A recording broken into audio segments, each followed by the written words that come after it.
আপনি কি শিখতে চান তওবা কিভাবে করে? খুব সহজ, কোনো হুজুর লাগবে না, কোনো কোরআন খতম লাগবে না, কোনো কাউকে দাওয়াত দেওয়া লাগবে না। দিন হতে হবে জরুরি নয়, রাত হতে হবে জরুরি নয়, নামাজের সময় হতে হবে জরুরি নয়, জরুরি নয় ওযু থাকতে হবে। তওবা এখন এখানে করা যায়। মানে রিটার্ন। তওবা মানে কি? রিটার্ন মানে ফিরে আসা।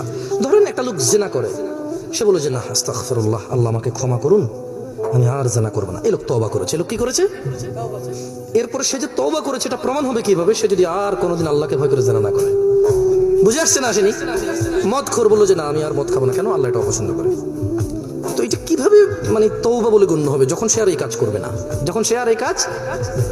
তো শোনো, তোমার রব তোমাকে বলছে ইল্লা মান তাব, তবে যে তওবা করে, ওয়া আমানা ওয়া আমিলা সলিহা, অপরাধ থেকে ফিরে এসে ভালো কাজ কর্ম করে, ফাউলাইকা ইউবাদদিলুল্লাহ, ইয়া আল্লাহ লা ইলাহা ইল্লা আনতা, লা ইলাহা ইল্লাল্লাহ। দেখেন কি রব পেয়েছেন, বেদুয়ার মহিলার পুরুষ। কোরআনটা পড়ো, দেখো কি পেয়েছো, কার থেকে দূরে।